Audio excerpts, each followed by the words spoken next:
হামাসের রাজনৈতিক ব্যুরোর সিনিয়র কর্মকর্তা খলিল আল খাইয়া এবং অন্যান্য সদস্যদের সাথে বৈঠক করেছেন তুর্কির পররাষ্ট্রমন্ত্রী হাকান ফিদান। শনিবার ইস্তানবুলে এই বৈঠক অনুষ্ঠিত হয়।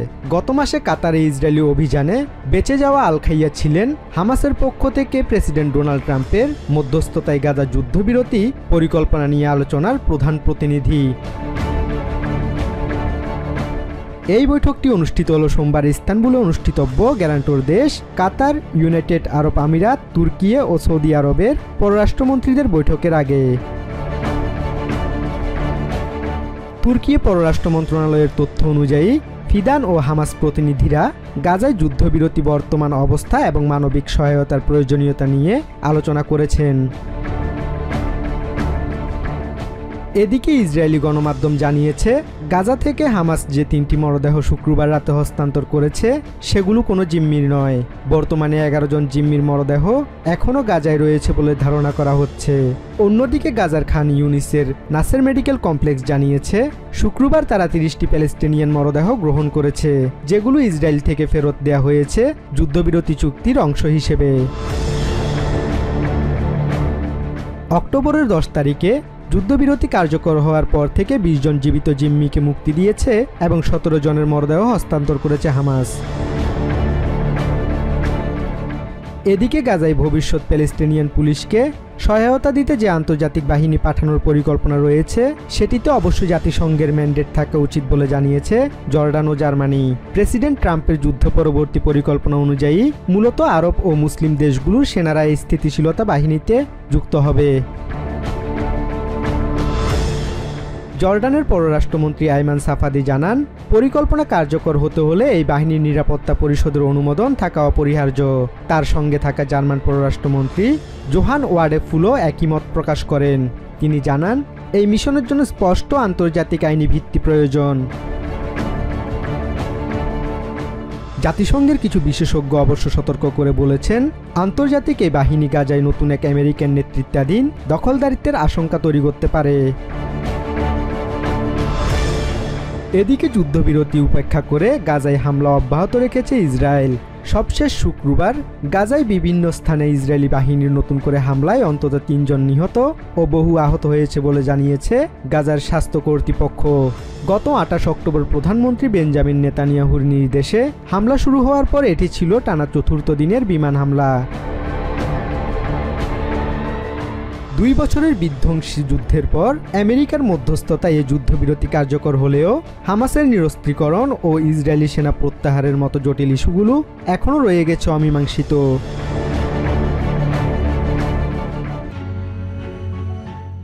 বর্তমানে যুদ্ধের কৌশলে বড় ধরনের পরিবর্তন দেখা যাচ্ছে।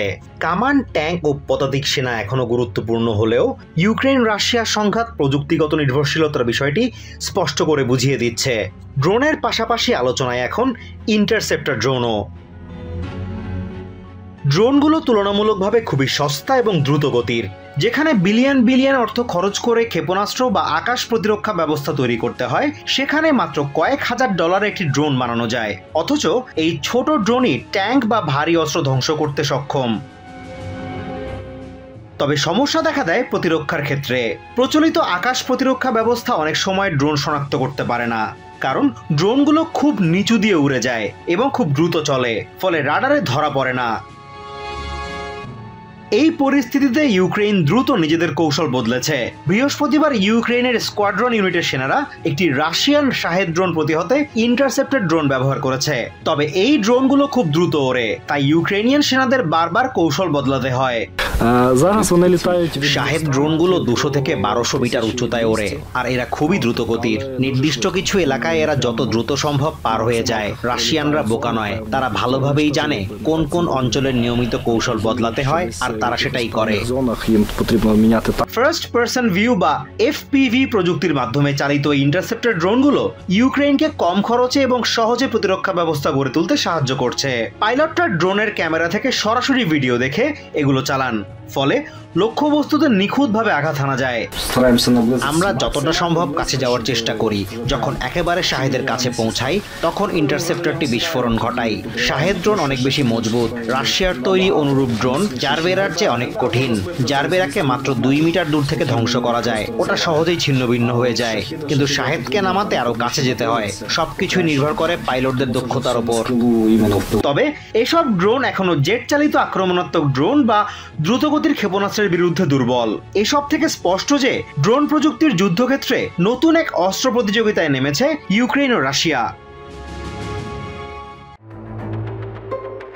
প্রেসিডেন্ট ডোনাল্ড ট্রাম্পের চড়া শুল্কের জেরে এবারে কানাডার অর্থনীতিকে আমেরিকার প্রভাব থেকে বের করে আনতে চাইছেন প্রধানমন্ত্রী mark Carney.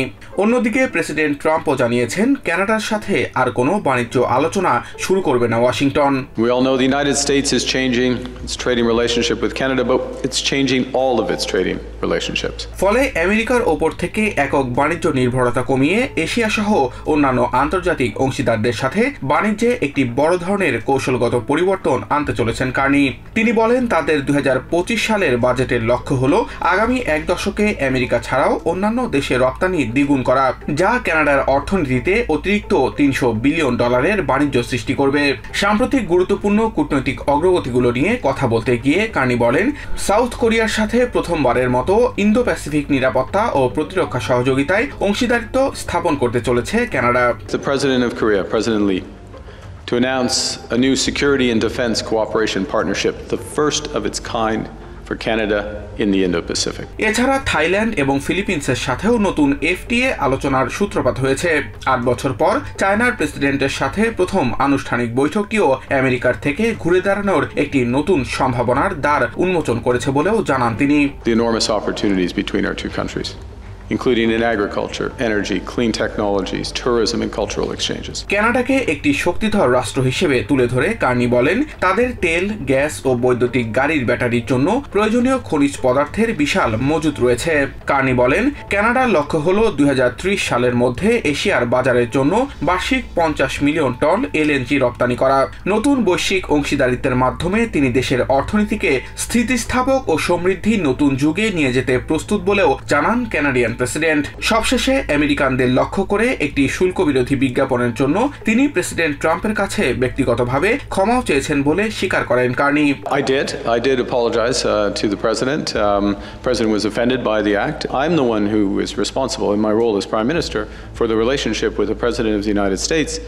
And the federal government is responsible for the foreign relationship with the U.S. government. যৌথ ঘোষণার মধ্য দিয়ে শেষ হয়েছে সাউথ কোরিয়ায় অনুষ্ঠিত এবারের এপেক সম্মেলন। 2 দিনের এই সম্মেলন শনিবার গিয়ংজু শহরে শেষ হয়। ঘোষণায় বলা হয়েছে অংশগ্রহণকারী নেতারা আবারও নিশ্চিত করেছেন যে শক্তিশালী বাণিজ্য ও বিনিয়োগই এই অঞ্চলের উন্নয়ন ও সমৃদ্ধির মূল চাবিকাঠি। সম্মেলনের আয়োজক দেশের প্রেসিডেন্ট লি জাই মিয়ং জানান বাণিজ্য ও বিনিয়োগ সংক্রান্ত বিষয়ে একমত হওয়াই সবচেয়ে বড় বিষয় ছিল।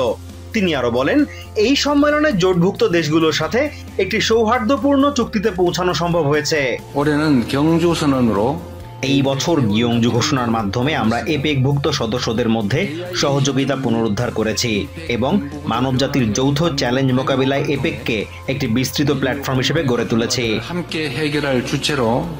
তবে এবারের ঘোষণায় গত বছরের মতো ওয়ার্ল্ড ট্রেড অর্গানাইজেশনের গুরুত্ব নিয়ে কোনো বক্তব্য অন্তর্ভুক্ত করা হয়নি। জাপানের গণমাধ্যম এনএইচকে দাবি করেছে আমেরিকা মুক্ত বাণিজ্যের পক্ষে শক্তিশালী কোনো বক্তব্য অন্তর্ভুক্ত করার বিরোধিতা করেছে। প্রেসিডেন্ট লি আরো জানান সম্মেলনে 2টি অতিরিক্ত নথি গৃহীত হয়েছে। একটি হলো কৃত্রিম বুদ্ধিমত্তার সুফল বাড়ানোর উদ্যোগ আর অন্যটি জনসংখ্যাগত চ্যালেঞ্জ যেমন জন্মহার হ্রাস এবং বার্ধক্যে উপনীত জনসংখ্যার বৃদ্ধির সমাধানে একটি কাঠামো। গত কয়েক দশকে এপেক বৈশ্বিক অর্থনীতির গুরুত্বপূর্ণ চ্যালেঞ্জ মোকাবিলায় নতুন ভাবনার একটি কেন্দ্র হিসেবে নিজেকে প্রতিষ্ঠিত করেছে। সেই গর্বিত ঐতিহ্যের ভিত্তিতে আমি আশা করি আজ আমরা একসঙ্গে কাজ করে কৃত্রিম বুদ্ধিমত্তা ও জনসংখ্যাগত পরিবর্তনের মতো যৌথ চ্যালেঞ্জের সৃজনশীল সমাধান খুঁজে বের করতে পারবো। এদিন সম্মেলনের সাইডলাইনে ইন্দোনেশিয়ার প্রেসিডেন্ট প্রাবোও সুবিওয়ান্তোর সাথে সাউথ কোরিয়ার প্রেসিডেন্ট এবং জাপানের প্রধানমন্ত্রী সানায়ে তাকেচির সাথে কানাডার প্রধানমন্ত্রী মার্ক কার্নি বৈঠক করেছেন। আগামী বছরের এপেক সম্মেলন চায়নায় অনুষ্ঠিত হবে। এছাড়া 2031 সালে জাপান এই সম্মেলনের আয়োজক দেশ হবে বলেও ঘোষণা দেওয়া হয়েছে। সার্বিয়ার নোভি সাদ শহরের রেলওয়ে স্টেশনের ছাদ ধসে প্রাণহানির ঘটনার 1 বছর পূর্তি উপলক্ষে শহরটিতে ব্যাপক বিক্ষোভ অনুষ্ঠিত হয়েছে। শনিবার সকাল থেকে শহরের রাজপথে নেমে আসে নানা পেশা ও বয়সের হাজার হাজার মানুষ। দেশটির দ্বিতীয় বৃহত্তম এই শহরে ওই দুর্ঘটনায় নিহত 16 জনের স্মরণে 16 মিনিট নীরবতা পালন করেছেন বিক্ষোভকারীরা। গত বছরের 1 নভেম্বর সকাল 11:52 মিনিটে ওই দুর্ঘটনাটি ঘটে। আর নীরবতা পালনের মাধ্যমে নিহতদের স্মরণ করার জন্য ঠিক ওই সময়টি বেছে নেয় হাজার হাজার বিক্ষোভকারী। শহরের প্রাণকেন্দ্রে 11:52 থেকে 12:08 পর্যন্ত নীরবতা পালনের মধ্য দিয়ে স্মরণ সভা শুরু হয়। এ সময় অনেকেই আবেগাপ্লুত হয়ে পড়েন। শিক্ষার্থী, ভেটেরান এবং নিহতদের পরিবার পরিজনরা ফুলের তোড়া হাতে রেলওয়ে স্টেশনের সামনে অবস্থান নেন। সাধারণ মানুষও ফুল দিয়ে নিহতদের প্রতি ভালোবাসা প্রকাশ করে। পাশাপাশি ছিল মোমবাতি প্রজ্বলনের আয়োজনও। ভালিয়াভো থেকে এই বিক্ষোভে অংশ নিতে এসেছেন অর্থনীতিবিদ সালদিয়ানা বুরমাজ। তিনি বলছেন, নিহত 16 জন কোনো দুর্ঘটনায় নয়, বরং একটি খারাপ সিস্টেমের শিকার হয়ে প্রাণ হারিয়েছেন। এই মানুষগুলো দুর্ঘটনাবশত মারা যাননি। এটা এক বিকল ব্যবস্থা ও দুর্নীতিগ্রস্ত রাজনীতির ফল। ব্যক্তিগতভাবে আমরা খুব বেশি কিছু করতে পারি না, তবে অন্তত এটুকু উপস্থিতি আমাদের ন্যূনতম দায়িত্ব।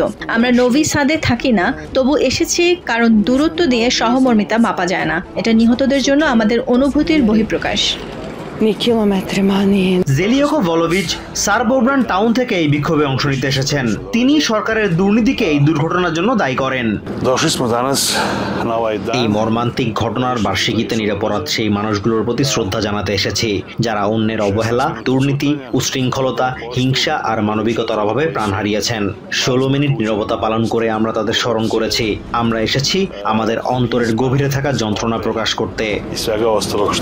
তবে এদিনের এই বিক্ষোভ শুধুমাত্র ওই ঘটনায় নিহতদের প্রতি সম্মান জানানোতে সীমাবদ্ধ নয়। এর পাশাপাশি আগাম নির্বাচনের দাবি তুলেছেন বিক্ষোভকারীরা। নিউ ইয়র্ক থেকে সম্প্রচারিত TVN 24 টেলিভিশন বিশ্বজুড়ে বাঙালির কণ্ঠস্বর।